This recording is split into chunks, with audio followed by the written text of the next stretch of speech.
بسم اللہ الرحمن الرحیم۔ السلام علیکم۔ نیوز انالیسز کی ایک نئی ایپیسوڈ کے ساتھ میں ہوں سید عارف بہار۔ ناظرین، ترکیہ، لبنان اور اردن کے علاقے میں، شام کے علاقے میں ایک خوفناک زلزلے نے انسانیت کو اور دنیا کو جھنجھوڑ کر رکھ دیا ہے۔ موسمیاتی تبدیلیوں کے حوالے سے اور کرۂ ارض کے بطن میں پلنے والے حادثات اور رونما ہونے والے واقعات کے حوالے سے بھی کچھ سوالات کھڑے کیے ہیں، اور کچھ زمین کے اوپر ہونے والی سرگرمیوں کے حوالے سے بھی بہت سے سوالات پیدا ہو رہے ہیں۔ 7.8 اور 7.5 کے دو زلزلوں نے اس ریجن میں ایک تباہی برپا کر دی ہے۔ ہزاروں افراد جاں بحق ہو گئے ہیں اور ہزاروں کی تعداد میں لوگ زخمی ہو گئے ہیں۔ دسیوں شہر بالکل ایسے لگ رہے ہیں کہ جیسے کوئی طوفان گزر چکا ہے ان کے اوپر سے۔ تو اس تباہ کن زلزلے نے بہت سے سوالات کو جنم دیا،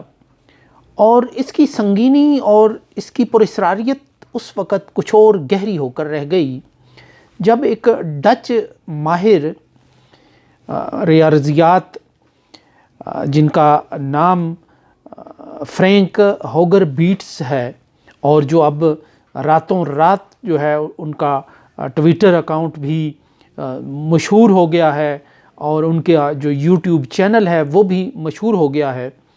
جب انہوں نے 3 دن اس زلزلے سے 3 دن پہلے یہ پیشن گوئی کی جو ریکارڈ پہ موجود ہے اور دیکھا جا رہا ہے، اس پر تبصرے کیے جا رہے ہیں،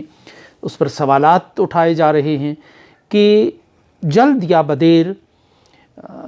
اردن، شام اور ترکی کے ریجن میں ایک بڑا خوفناک زلزلہ آئے گا۔ بات یہیں پر ختم نہیں ہوئی، بلکہ اس کے ساتھ ہی انہوں نے کہا کہ اس کے بعد جو افغانستان، پاکستان اور بھارت کا علاقہ ہے اور چین ہے، اس ریجن میں بھی ایک انتہائی خوفناک زلزلہ آنے کو ہے۔ ڈچ ماہر جن کا ایک تحقیقی ادارے سے تعلق ہے، سولر سسٹم جیومیٹری سروے کے ساتھ، یہ پیشن گوئی کرنے کے 3 دن بعد ترکیہ کا یہ جو زلزلہ ہے یہ برپا ہوا، اور اس کے بعد سے پھر اس شخص کی مقبولیت بھی بڑھ گئی، اور اس کے باتیں بھی سنی جانے لگی، اور اس سے رجوع بھی کیا جانے لگا۔ رہنمائی کے لیے بھی لوگ اس کی طرف داد طلب نظروں سے دیکھنے لگے، اس کی ویڈیوز وائرل ہونے لگیں۔ لیکن بہرحال یہ ایک پیشن گوئی ایک حقیقت تھی، اور اس کی کچھ انہوں نے کیلکولیشن کر کے، تحقیق کے جو طریقے ہیں وہ بیان کر کے، اس کی تفصیل بیان کر کے یہ کہا تھا کہ یہ جو زلزلہ ہے وہ آئے گا۔ اب اس کے ساتھ ہی جو ساؤتھ ایشیا میں اور بالخصوص چائنا کے حوالے سے جو پیشن گوئی کی ہے وہ بھی خاصی اہمیت رکھتی ہے، اور ہم لوگ جو 8 اکتوبر 2005 کے سروائیورز ہیں اور اس زلزلے کو اپنی آنکھوں سے دیکھ چکے ہیں، بھگت چکے ہیں، اور زندہ و سلامت اس ماحول سے باہر نکلنے میں کامیاب ہوئے ہیں، تو ہمارے لیے مسلسل ایک خوف اور ایک خطرے کی جو تلوار ہے وہ اسی وقت سے لٹکتی نظر آ رہی تھی۔ لوگوں کو بھی اندازہ تھا، کیونکہ اس وقت ہی ماہرین ارضیات نے یہ کہنا شروع کیا تھا کہ ایک اور خوفناک بھونچال جو ہے وہ اس علاقے کی راہ دیکھ رہا ہے، یا اس علاقے کی طرف ایک طوفان ہے جو بڑھتا چلا جا رہا ہے۔ ایک فالٹ لائن ایسی ہے کہ جو فعال ہونے کے قریب تر ہے، تو اس کے بعد ایک اور خوفناک زلزلہ آئے گا۔ اس لحاظ سے دنیا میں کہیں بھی بھونچال آئے تو ہم جو لوگ ہیں جنہوں نے اس 8 اکتوبر 2005 کے تباہ کن زلزلے کو بھگتا ہے، دیکھا ہے، اور اس کی تباہ کاریوں کا حصہ رہے ہیں، تو ایسے کسی بھی بھونچال سے چونک جاتے ہیں۔ اب جو یہ پیشن گوئی سامنے آئی تو اس کے بعد سے یوں لگتا ہے کہ لوگوں نے یہ سوال اٹھانا شروع کیا کہ ایک اسکرپٹڈ قسم کا ایک واقعہ ہے، اور اس کے فوراً بعد ہارپ ٹیکنالوجی کی بات ہونے لگی کہ یہ وہ ہارپ ایک ایسا ادارہ ہے کہ جو امریکہ کی ریاست الاسکا میں کام کر رہا ہے، اور جہاں اس بات پر تحقیق کا عمل جاری ہے، تجربات کا عمل جاری ہے کہ کس طرح بادلوں کے نیچے جو سپیس ہوتی ہے اس کا لیزر ٹیکنالوجی کے ذریعے اس کا ٹمپریچر بڑھا کر اس کو بگولے میں بدلا جا سکتا ہے، اور پھر بارش برسائی جا سکتی ہے، اور تباہ کن بارش برسائی جا سکتی ہے، اور موسموں کو کنٹرول کیا جا سکتا ہے۔ اس طرح کی جو تجربات ہیں وہ ہو رہے ہیں، اور کئی جگہوں پر بھارت میں ایک طوفان اور ایک فلڈ میں الزام عائد کیا تھا وہاں کے اداروں نے کہ یہ چین نے اسی ٹیکنالوجی کی مدد سے برپا کیا ہے۔ تو اب جو باتیں ہونے لگی ہیں، جو سازشی تھیوری سامنے آئی ہے، وہ اس ویڈیو کے بعد اور اس ڈچ ماہر کی پیشن گوئی سامنے آنے کے بعد یہ ہونے لگی ہے کہ بالکل ایک سکرپٹ کے مطابق ایک حالات ہیں۔ یہ کیسے ممکن ہے کہ 3 دن پہلے ایک شخص یہ بات کہتا ہے کہ فلاں ریجن میں زلزلہ آئے گا، اور 3 دن پہلے اسی جو شدت کا زلزلہ وہاں برپا ہوتا ہے اور تباہی رونما ہوتی ہے۔ تو اس لحاظ سے ترکی کے جو تباہی ہوئی ہے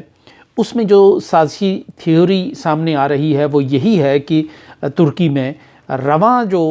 سال ہے جولائی، اس میں معاہدہ لوزان جو ہے اس کی مدت ختم ہو رہی ہے، اور اس کے بعد ترکی مغرب کی عائد کردہ ان 100 سالہ پابندیوں سے باہر آ کر بڑے فیصلے کرنے کی پوزیشن میں آئے گا جو مغرب کے ایک انٹرنیشنل سسٹم کو ہلا سکتی ہیں، جس میں ڈالر کی کرنسی بھی کسی بحران کا شکار ہو سکتی ہے، اور جو باقی ظاہر ہے کہ یہ خلافت کے خاتمے سے اس کا تعلق تھا اور ترکی کے رول سے اس کا تعلق تھا، تو پھر اس کے بعد ترکی کے ہاتھ پاؤں بڑی حد تک کھل جائیں گے بین الاقوامی قانون کے تحت۔ تو اس لحاظ سے ترکی کو ڈی سٹیبلائز کرنا،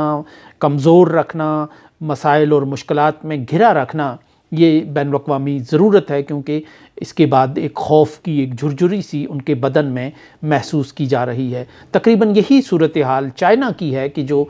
تجارتی ابھار اس کا ہے، اور جس کو کنٹرول کرنے کے لیے ایک باقاعدہ جنگ کی بھی تیاریاں ہو رہی ہیں امریکہ اور چین کے درمیان، اور چین پر ایک جنگ مسلط کرنے کی بھی بات ہو رہی ہے، چین کا گھیراؤ کرنے کی بھی ایک حکمت عملی ہے۔ کئی اس کے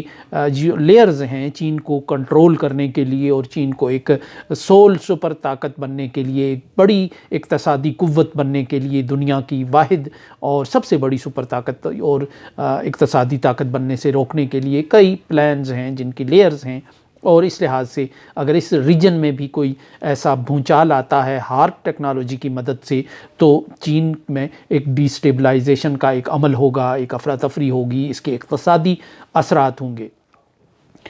بہرحال اب اس کی حقیقت کیا ہے؟ ہمارا تو یہ عقیدہ ہے کہ یہ بہرحال اللہ تعالیٰ کی طرف سے ہوتا ہے، لیکن بہرحال سائنسی جو تحقیق ہے اس کا بھی ایک اس کے ساتھ تعلق بنتا ہے، کیونکہ مجھے یاد پڑتا ہے کہ جو 8 اکتوبر 2005 کا تباہ کن زلزلہ آیا تھا، تو اس میں ایک امریکی جو جیولوجیکل سروے کی ایک رپورٹ کراچی کے ایک اخبارات میں ملی تھی۔ یہ غالباً 2 سال پہلے کی بات ہے اس زلزلے سے، کہ جس میں اس امریکی اخبار کے حوالے سے کہا گیا تھا کہ اس ریجن میں پاکستان اور بھارت کے درمیان ایک ایسا تباہ کن زلزلہ آنے کو ہے کہ جس سے انسانیت کا وجود ہی ختم ہو جائے گا، اور یہ جو تباہی تھی کسی طور پر بھی کم نہیں تھی، لیکن بہرحال شاید یہ چونکہ 8 اکتوبر کی جو تباہی ہے اس میں جو مرکز تھا زلزلے کا وہ بہت نیچے تھا زمین کے اندر، تو شاید اس وجہ سے تباہی کم رہی، لیکن بہرحال یہ ایک قیامت صغریٰ سے کم نہیں تھی۔ اور جو ہی بھونچال آیا اور اس کے بعد جب ہم نے باہر نکل کر دیکھا جو دنیا کی حالت تھی، تو میرا ذہن فوراً اس خبر کی طرف گیا کہ جو ہم نے پڑھی تھی اور پڑھ کر اڑا دی تھی۔ یہ غالباً 1.5 یا 2 سال پہلے کی بات ہے، اس بھونچال سے اور زلزلے سے۔ یہ خبر پڑھ کر لمحہ بھر کو میں چونک سا گیا تھا، لیکن بہرحال پھر اسے بھول بھال گیا، اور جب یہ زلزلہ آیا اور جب دیکھا کہ جیسے فصل کو کاٹ کر ڈال دیا جاتا ہے کھیت میں، اور اس طرح عمارتیں گری ہوئی تھیں، اور گرد و غبار کا ایک طوفان تھا، اور سکوت طاری تھا انسانیت پر، اور کہیں سے کوئی آواز نہیں آ رہی تھی اور بالکل ایک سکتے اور سکوت کی کیفیت تھی، تو اس میں مجھے امریکہ کی ادارے کی یہ رپورٹ جو پاکستان کے اخبارات میں، امریکی اخبارات کے حوالے سے شائع ہوئی تھی، اس کا ترجمہ یاد آئی۔ تو اس لحاظ سے اب جو ایک انتباہ جاری کیا ہے ڈچ ماہر نے، تو اس کو لائٹلی نہیں لینا چاہیے اور اس پہ کوئی پلاننگ ہونی چاہیے۔ اب اس میں سازشی تھیوری ہمارا موضوع نہیں ہے اور نہ ہم اس پر بات کرنا چاہتے ہیں کہ واقعتاً یہ جو ٹیکنالوجی ہے اس کو سیاسی مقاصد کے لیے، اس کو دنیا میں اپنی بالادستی اور بالاتری کے لیے استعمال کیا جاتا ہے کہ نہیں۔ ظاہر ہے کہ ایٹمی جو توانائی ہے وہ بھی اسی لیے حاصل کی گئی تھی کہ انسانیت کو ترقی کے بام عروج پر لے جانا ہے، اس سفر میں آگے لے جانا ہے، لیکن بعد میں اس ٹیکنالوجی کا بھی سیاسی استعمال ہوا، اس کا انسانیت کی بربادی اور تباہی کے لیے استعمال ہوا، اور ہیروشیما اور ناگاساکی جیسے علاقوں میں اس ٹیکنالوجی کا استعمال کر کے انسانیت کے ماتھے پر ایک بدنما داغ لگا دیا گیا، جسے تاریخ کا کہ دریاؤں کا پانی بھی نہیں دھو سکتا۔ تو اس لحاظ سے جو ہارپ ٹیکنالوجی ہے موسموں کو کنٹرول کرنے کی، بادلوں کو برسانے کی، بادلوں کو بگولوں میں بدلنے کی اور طوفان برپا کرنے کی، شاید اس کا بظاہر تو مقصد انسانیت کی فلاح ہے، لیکن جو سازشی ذہن ہیں، جو ایول جینیس لوگ ہوتے ہیں، وہ اس کا منفی استعمال بھی کر سکتے ہیں اور یہ کوئی انہونی بات نہیں ہے۔ سو ڈچ ماہر کی اور ترکیہ میں آنے والے اس تباہ کن زلزلے کی روشنی میں پاکستان کے اداروں کو، پاکستان کی حکومتوں کو ایک بار پھر اس بات کا جائزہ لینا چاہیے کہ خدا نخواستہ اگر کوئی بھونچال دوبارہ ہماری راہ دیکھتا ہے، ہمارے گھر کی راہ دیکھتا ہے، ہمارے خطے کی راہ دیکھتا ہے کہ جس کا امکان موجود ہے، تو نقصان کا گراف کس حد تک کم سے کم رکھا جا سکتا ہے اور اس تباہی کے مقابلے کے لیے ہم کس حد تک تیار ہیں۔ اور یہاں یہ بات کہنا ضروری ہے کہ ترکی نے 8 اکتوبر 2005 کے زلزلے میں اور اس کے بعد آنے والے تباہ کن سیلابوں میں اور ہر آفات میں یا کسی سیاسی مشکل میں، وہ 5 اکتوبر 2019 جیسی تنہائی ہو پاکستان کی جب کشمیر کا سٹیٹس ختم کیا گیا تھا، تو یہ ترکیہ ہی تھا کہ جو ہر مشکل وقت میں پاکستان کے ساتھ کھڑا ہوتا تھا۔ اس لیے پاکستان کے عوام کو حکومتوں کا انتظار کرنے کی بجائے، حکومتیں اپنے حالات کی ماری ہوئی ہیں، نہ ان میں کیپیسٹی ہے، نہ ان میں ول ہے، اور ان کی نہ ان میں دلچسپی ہے حکومتی سسٹم کے اندر، تو لوگوں کو از خود آگے بڑھ کر ترکی کے ان لوگوں کی مدد کرنی چاہیے کہ جو اس وقت پریشان حال ہیں، جو اس وقت حالات کے ستائے اور مارے ہوئے ہیں، اور جن کا